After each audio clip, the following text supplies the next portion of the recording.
गायत्री मंत्र हमारे साथ। ओम भूर्भुवः स्वः तत्सवितुर्वरेण्यं भर्गो देवस्य धीमहि धियो यो नः प्रचोदयात्। भाई निवेदन में ये कर रहा था, सबसे बड़ा देवता इस संसार में जो हमको प्रत्यक्ष दिखाई पड़ता है उसका नाम है माता। मातृ देवो भव, पितृ देवो भव, आचार्य देवो भव। माता हमारा सबसे बड़ा देवता है। क्यों? वजह क्या? वजह इसकी इसलिए है कि जिसकी सेवाएं और उपकार इसका और किसी से समानता हम नहीं कर सकते। पेट में 9 महीने रखने के अलावा छाती से लाल रंग के खून को दूध पे बना करके पिलाने वाली, गोदी में खिलाने वाली, टट्टी और पेशाब को साफ करने वाली, प्यार और दुलार दे करके हमको न्यानी क्या से क्या बनाने वाली माता को देवता न कहें तो क्या कहें। माता का प्यार जिनको नहीं मिल पाता, माता का दूध जिनको नहीं मिल पाता, बड़ी अपूर्ण हो जाती है। उनकी पूर्णता में बहुत कमी पाई जाती है। बकरी का दूध भी मिल सकता है, डिब्बे का दूध भी मिल सकता है, और अनाथालयों में भर्ती होकर के कोई आदमी कोई बच्चा पालन पोषण भी प्राप्त कर सकता है। पर माता का दुलार जिसे न मिला होगा और माता की छाती का दूध जिसे न मिला होगा वो अविकसित रह जाएगा। ऐसे इतिहास में और वैज्ञानिक प्रयोगों में जगह जगह देखा गया है। एक और भी हमारी माँ है जिसकी बाबत आप लोग कम जानते हैं, और वो हमारी आत्मा की माँ है। एक शरीर की माँ है जिस पर हमारी शरीर की वरिष्ठता, शरीर की क्षमता, शरीर की बुद्धिमत्ता टिकी हुई है। और एक माता ऐसी है जो शरीर का तो पालन नहीं करती पर हमारी आत्मा का पालन करती है। आत्मा का पालन करने की इसमें परिपूर्ण क्षमता है। इसका नाम क्या है? कामधेनु है। कामधेनु कैसी होती है? कामधेनु एक स्वर्ग में रहती है। इसका दूध पी करके देवता दिव्य बन जाते हैं, सुंदर बन जाते हैं, अजर अमर बन जाते हैं, स्वयं तृप्त रहते हैं और दूसरों की सेवा सहायता करने में समर्थ रहते हैं। ऐसी कामधेनु गाय की बाबत मैंने सुना है स्वर्ग में रहती है। और स्वर्ग की कामधेनु की बाबत तो मैं कैसे कह पाऊँ, देखी भी नहीं है मैंने, स्वर्ग गया भी नहीं हूँ। पर मैं आपको एक ऐसी कामधेनु की जानकारी कराना चाहता हूँ जो स्वर्ग के देवताओं को जो फ़ायदा पहुँचाती है वो इस पृथ्वी के मनुष्यों को भी पहुंचा सकती है। इसका नाम क्या है? इसका नाम है गायत्री। सर्वतंभरा प्रज्ञा, दूरदर्शिता, विचारशीलता, विवेकशीलता, जिसको हम भारतीय संस्कृति की आत्मा कह सकते हैं। बीज छोटा सा होता है, नन्हा सा, लेकिन सारे के सारे वृक्ष की सारी विशेषताएं उसके भीतर छिपी रहती हैं। वृक्ष की लंबाई, चौड़ाई, उसके जायका, उसके फूलों के रंग, फलों का जायका, सब चीज़ छोटे से बीज में सन्निहित रहती है। शुक्राणु के भीतर बाप दादों की वंश परंपराएं भरी जाती हैं। बाप कैसा हो सकता है, नाना की नाक लंबी कैसी थी, दादा की आंखें कंजी कैसी थी, नानी को दमा की शिकायत कैसे थी, सारी चीज़ों को समेट करके एक छोटे से शुक्राणु के भीतर सब कुछ छिपा रहता है। और गायत्री मंत्र वो है जो कि इस संसार का सब कुछ दिव्य है, उस सब दिव्य को एक छोटे से बीज के अंदर समेट करके रखा गया है। छोटा सा बीज, कितना बीज? 24 अक्षरों वाला बीज, 24 अक्षरों की महानता। 24 अक्षरों की महानता को मैं कैसे कहूँ आपसे। ब्रह्मा जी ने जब सबसे पहले सृष्टि बनाई तो उनको आवश्यकता पड़ी ज्ञान की और विज्ञान की। ज्ञान के बिना सृष्टि किस तरीके से बनाई जाए, विज्ञान के बिना सृष्टि कैसे बनाई जाए। उन्होंने दोनों को प्राप्त करने के लिए विष्णु की कमल के फूल पर बैठ करके 1000 वर्ष तक तप किया। और तप करने के बाद में जो सामर्थ्य पाई तो कौन सी सामर्थ्य थी? वो गायत्री की सामर्थ्य थी। और ब्रह्मा जी ने जनसाधारण के लिए उसी गायत्री को 4 टुकड़ों में बांट करके 4 वेदों के रूप में व्याख्यान कर दिए। एक टुकड़ा है इसको हम व्यार्ति भाग कहते हैं, भूर्भुवस्सुवः, इससे ऋग्वेद बनाया गया। तत्सवितुर्वरेण्यं यजुर्वेद बनाया गया। भर्गो देवस्य धीमहि अथर्ववेद बनाया गया। धियो यो न प्रचोदयात् सामवेद बनाया गया। वो वेद जो हमारी सारी की सारी धर्म और संस्कृति के बीज हैं और आधार माने जा सकते हैं, वो सारे के सारे वेद चारों वेद वेद माता गायत्री से प्रकट हुए हैं और वो 24 अक्षरों वाला मंत्र जिसका हम प्रचार करते हैं और जिसके लिए हमने जीवन समर्पित कर दिया और जिसके लिए आप कुंभराज निवासियों ने एक छोटी सी प्रज्ञापीठ स्थापित की, वो शानदार बीज मंत्र गायत्री मंत्र बहुत शानदार। ब्रह्मा जी ने उसको तप करके सृष्टि को बनाया और आगे उसका व्याख्यान सिर्फ सारण की समझ में ना आ सके, इसलिए ऋषियों ने फिर दूसरा कदम बढ़ाया। क्या कदम बढ़ाया? 24 अक्षरों को भगवान के 24 अवतार बनाए। एक एक अवतार गायत्री के एक एक अक्षर की व्याख्यान है। गायत्री का स्वरूप क्या हो सकता है, जीवन कौन सी परिस्थितियों में उसको उपयोग कैसे करना चाहिए, उसकी सामर्थ्य कितनी है, शक्तियाँ कितनी हैं वगैरह सारी जानकारी को एक एक अक्षर को एक अवतार मान करके ऋषियों ने पुराणों की रचना की और 24 अवतारों की रचना की। 24 अवतार क्यों? 28 क्यों नहीं? 11 क्यों नहीं? 44 क्यों नहीं? गायत्री में 24 अक्षर हैं, इसलिए एक अक्षर को एक अक्षर के व्याख्यान करने के लिए 24 अवतार बना दिए। दत्तात्रेय के 24 गुरु थे। 24 गुरु कौन से? 25 क्यों नहीं? 27 क्यों नहीं? 9 क्यों नहीं? ये भाई साहब 24 ही हैं। सारे का सारा महर्षि दत्तात्रेय को भगवान दत्तात्रेय कह सकते हैं आप। उनको जो ज्ञान मिला था वो इन्हीं 24 अक्षरों से मिला था। वाल्मीकि रामायण में 24,000 श्लोक हैं और एक गायत्री के अक्षर का संपुट लगा करके उन्होंने 1000 महर्षि वाल्मीकि ने व्याख्यान किए हैं और रामचरितमानस उसी से बना हुआ। उसके वाल्मीकि रामायण उसी से बना दिया।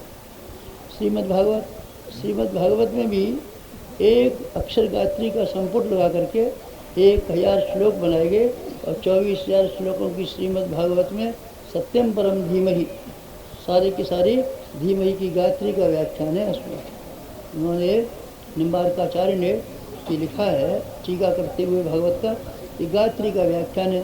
देवी भागवत का विशुद्ध रूप से गायत्री का व्याख्यान है। गायत्री का व्याख्यान सारी की सारी वाङ्मय ऋषियों की संस्कृति में भरा हुआ पड़ा है।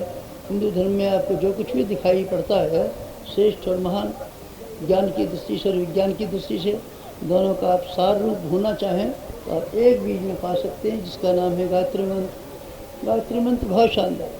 ऋषियों ने उसकी उपयोगिता समझी और जन साधारण को कहा और सब चीज़ भूल जाना, पर इस माँ को मत भूलना, इस माँ को मत भूलना। माँ को क्या किस तरीके से न भूलें? इंसान के पास एक शरीर है और एक विचार। विचार की भूमिका के ऊपर मस्तिष्क के ऊपर गायत्री का झंडा शिखा के रूप में गाड़ दिया गया और ये कहा जब कभी सिर के ऊपर आपको हाथ फैलाना हो तो देखना गायत्री मंत्र अंकुश के रूप में हमारे विचारों पर अंकुश के रूप में विद्यमान है। शंकर जी की छोटी छोटी मूर्तियाँ बनाई जाती हैं, गोल मटोल पिंडे बना दिए जाते हैं और हमारे सिर के ऊपर गोल मटोल पिंडा गायत्री का विद्यमान है तो इसका नाम शिखा है। चिद्रूपिणी महामाया, ये चिद्रूपिणी है, ये महामाया है, ये गायत्री है। तो शिखा पर हमारे मस्तिष्क पर अंकुश के रूप में, हाथी पर अंकुश रखना बहुत ज़रूरी है। और आदमी का दिमाग इतना शैतान जिसको आप खूनी हाथी के बराबर मान सकते हैं, इस पर अंकुश गायत्री का लगाया गया। ऋषियों ने और कहा हमेशा अपने विचार करते समय सोचते समय ध्यान रखना कि हमारे ऊपर एक अंकुश लगा हुआ है। हमारी विचारणाएँ उस सिद्धांत से आगे पीछे नहीं चलनी चाहिए जो हमारे लिए एक नियम और मर्यादा के लिए कायम कर दिया गया है। यज्ञोपवीत हिंदू धर्म का मूल है। यज्ञोपवीत शिखा, मस्तिष्क पर शिखा और कंधे पर जनेऊ। जनेऊ क्या है?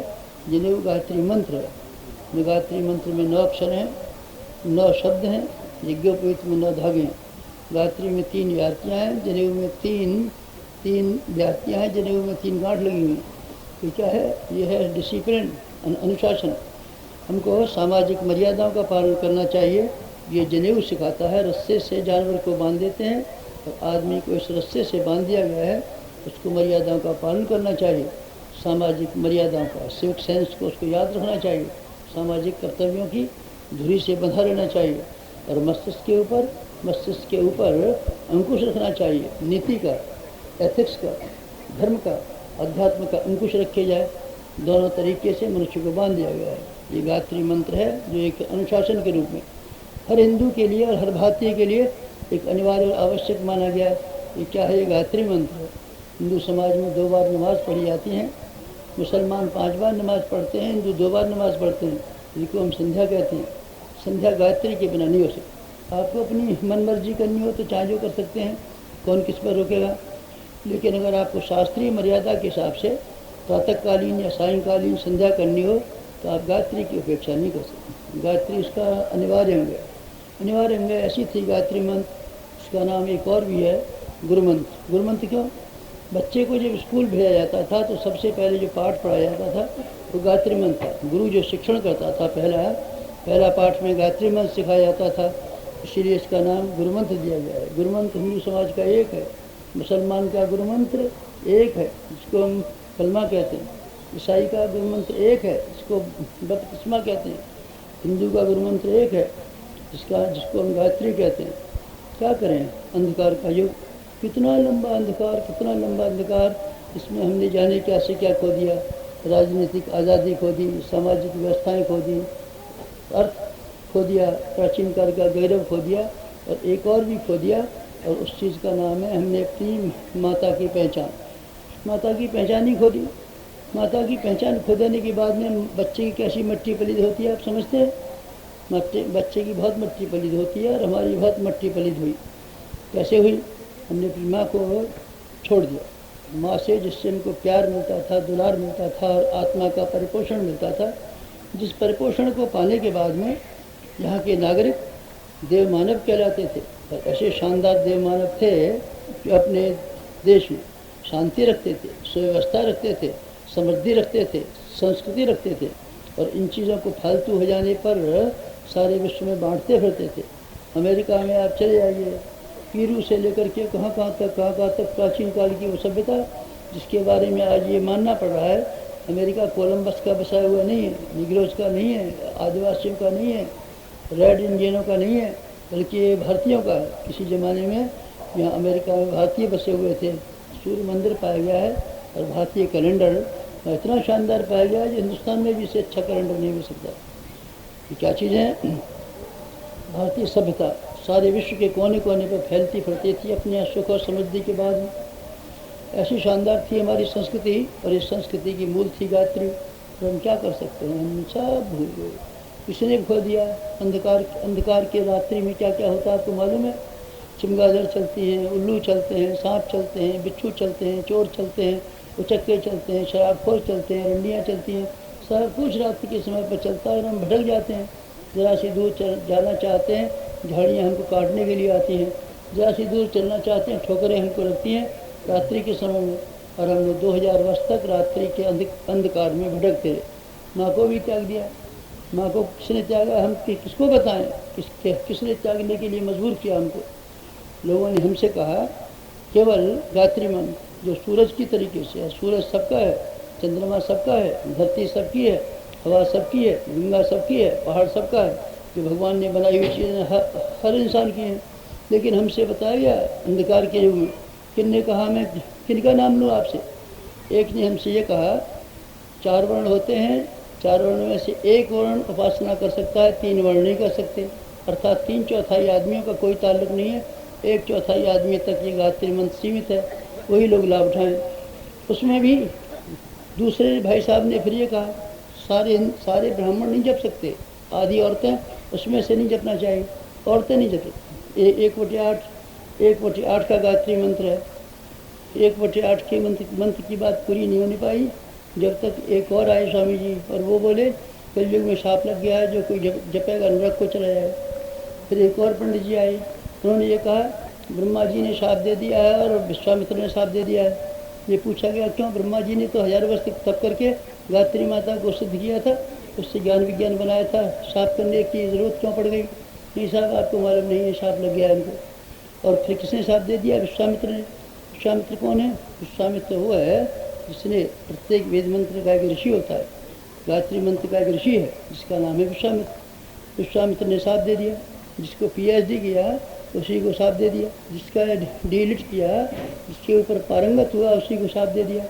किसको शाप दे दिया? हम क्या करें भाई साहब? एक आदमी हमारे ऊपर भी PhD कर रहा है आजकल, तो हिंदुस्तान से बाहर गया हुआ है, जो जबलपुर विश्वविद्यालय का एक प्रोफेसर है। सरकार ने उसको खर्चा दिया है विदेश जाने तक का। उसने हमको साथ दे दिया आचार्य जी को, पीएचडी उसी पे किया, डॉक्टरेट उसी पे किया, हमको गाली हमको ही साथ दे दिया। तो भाई साहब ने क्या बिगाड़ा था आपका, ये साहब हम तो आपको ही साथ देंगे। विश्वामित्र ने भी साथ दे दिया, वशिष्ठ ने भी साथ दे दिया, ताकि गायत्री मंत्र की कोई उपासना करे उसको सब नरक में जाना पड़े और बेकार टाइम खराब हो जाए। किसी ने कहा, और किसी ने एक और बात कही, आपको तो मालूम ही नहीं। एक पंडित जी ने हमसे आके ये बात कही, गायत्री मंत्र कान में कहना चाहिए और जोर से नहीं बोलना चाहिए। पूछा, हमने कहा क्यों? कान में तो वो बातें कही जाती हैं जो कॉन्स्पिरेसी से ताल्लुक़ रखती हैं, जो चालाकी की होती हैं, चोरी की होती हैं, झूठ की होती हैं, दगाबाजी की होती हैं।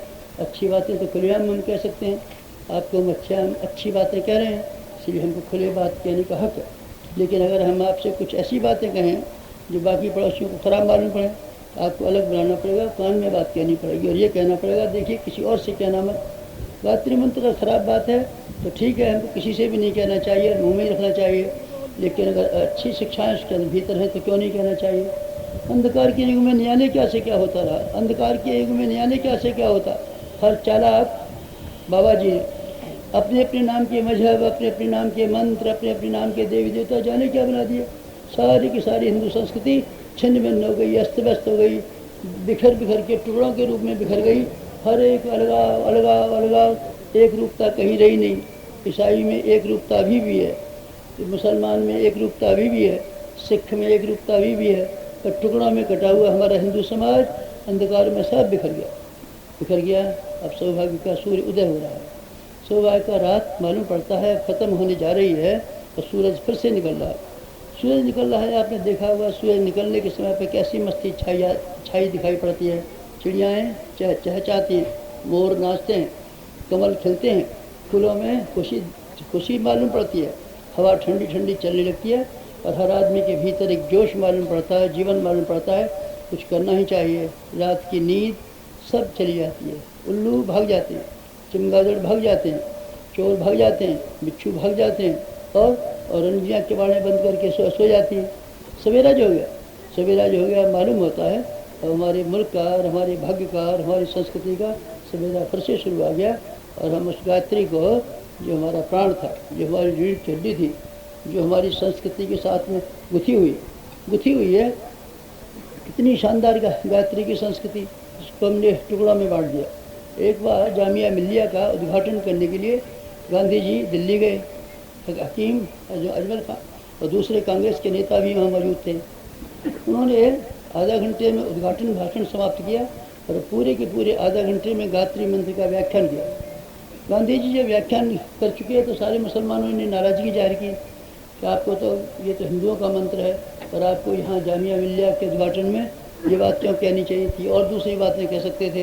गांधी जी ने कहा, ये विश्व मानव का मंत्र है, ये किसी कौम का नहीं है, ये बिरादरी का नहीं है, ये समझदारी का मंत्र है, स्तंभरा प्रज्ञा का मंत्र है, दूरदर्शिता का मंत्र है और भीतर की सोई हुई क्षमता को जगाने का मंत्र है। मैं भी ऐसा ही मानता हूँ।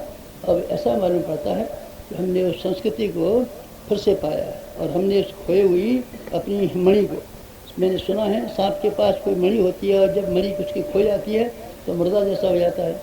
मैंने देखी तो नहीं, सुना है। मैंने ये भी सुना है किसी हाथी के सिर में गजमुक्ता होता है और जब तक गजमुक्ता रहता है बहुत शानदार होता है, बहुत अच्छा मालूम पड़ता है, लेकिन जब मुक्ता चला जाता है तो बिल्कुल नाकारा हो जाता है।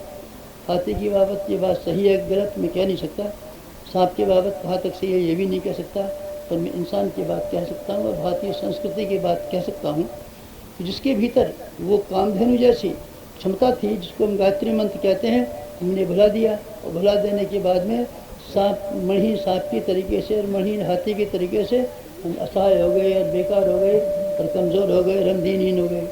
हम फिर से उस प्रातःकालीन सूर्य को नमस्कार करते हैं जो हमको हमारी चीज़ों को दिखाता है। खोई हुई चीज़ें मालूम नहीं पड़ती थी कहाँ चली गई, ठोकरें लग रही थी। अब सूरज निकला है और हमको हर चीज़ को दिखाता है क्या चीज़ कहाँ रखी रहनी चाहिए और किस चीज़ का स्वरूप क्या है। हमने अपनी संस्कृति के स्वरूप को फिर समझने की कोशिश की है कि भारतीय सभ्यता और संस्कृति क्या हो सकती है। गायत्री मंत्र एक फिलॉसफी है जिसको हम देव फिलॉसफी कहते हैं। जीवन जीने की एक शैली है, सोचने का एक तरीका है, जीवन यापन करने की एक पद्धति है और एक समाज के गठन का तरीका है। विश्व की बहबूदी का और विश्व की शांति का एक बहुत अच्छा वाला फार्मूला है। ये व्यापक है, सर्वजनीन है, सार्वभौम है। ऐसा सार्वभौम है, अगर हम इसको अख्तियार करके चलेंगे तो हमको अच्छी दुनिया का ससब्ज बगीचा फिर देखने को मिल सकता है। जैसे प्राचीन काल में मिला करता था। हम देव मानव थे कभी, और हमारी भूमि स्वर्गादप गरीय सी थी कभी। जिस आधार पर, जिस माँ का दूध पी करके हमने इतनी बड़ी गौरव गरिमा पाई, फिर हमको उसको प्राप्त करने का हक है, अगर हम उसी रास्ते पर चलने के लिए तैयार हो जाएं तब।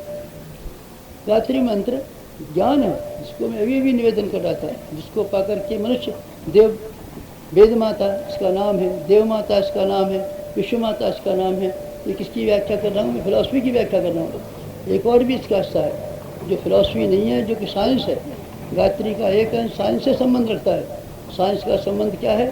साइंस का संबंध वो है कि जो हमारे भीतर ऐसी शानदार चीज़ें छिपी पड़ी हैं, इनको उनमें से एक को भी अगर हम जगा पाएँ तो यानी हम क्या हो सकते हैं।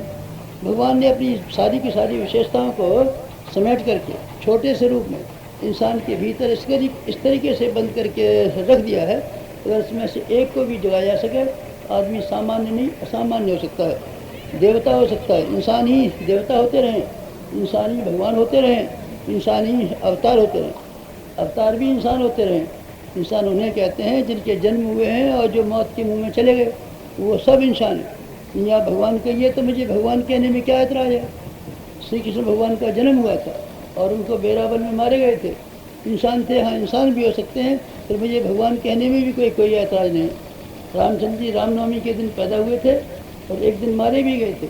आपको भगवान कहने में एतराज़ है? नहीं, भगवान कहने में मुझे कोई एतराज़ नहीं है, क्योंकि इंसानों में भगवान होते रहें। इंसानों के भीतर ऐसी विशेषताएँ, ऐसी सिफ्त, ऐसे रहस्य, ऐसे जादू छिपे पड़े हैं। अगर उनको आप जगा सकते हो तो आप ऋषि हो सकते हैं, महामानव हो सकते हैं, अब्राहम लिंकन हो सकते हैं, जॉर्ज वाशिंगटन हो सकते हैं, नेपोलियन हो सकते हैं, गांधी हो सकते हैं, विवेकानंद हो सकते हैं, और ऐसे शानदार आदमी हो सकते हैं जिसकी बाबत हम क्या कह सकते हैं कि गायत्री की साइंस है। हमने गायत्री की फिलॉसफी और गायत्री की साइंस दोनों को समझने के लिए विनम्र प्रयास किया है। प्रयास में सफलता पाने के बाद में आप लोगों की सेवा में हाजिर इसलिए हुए, आप लोगों को भी ये बात बताएं। आप भी इसी रास्ते पर अगर चलें तो अपना भौतिक और आध्यात्मिक जीवन दोनों के दोनों ही बहुत शानदार और बड़ा सफल बना सकते हैं। आध्यात्मिक जीवन और भौतिक जीवन दोनों ही अपने आप में गुथे हुए हैं और दोनों ही अपने आप में बहुत शानदार हैं, और हर आदमी को दोनों ही ये जीवनों को सुव्यवस्थित रूप से विकासमान बनाना चाहिए। एक भी जीवन इसमें उपेक्षा करने लायक नहीं है, और एक भी जीवन ऐसा नहीं है जिसके बिना हमारा काम चल सकता हो। दोनों ही जीवन, आध्यात्मिक जीवन और भौतिक जीवन। अध्यात्म हमारा प्राण है और भौतिक हमारा शरीर है। हम दोनों से मिले हुए, गुथे हुए हैं। जब तक हमारे दोनों गुथे हुए हैं तब तक हम इंसान हैं। जब इस दोनों में से एक अलग हो जाएगा तो हम न शरीर रह जाएंगे, न प्राण रह जाएंगे, हम या तो भूत हो जाएंगे या हम मुर्दे हो जाएंगे। दोनों को मिला के ही चलना पड़ेगा। गायत्री मंत्र वो है जो मनुष्य की दोनों तरह की उन्नति करने में पूरी तरीके से समर्थ है। हमारे YouTube चैनल को सब्सक्राइब करें और बेल आइकन को दबाएं ताकि आपको नोटिफिकेशंस मिलते रहें।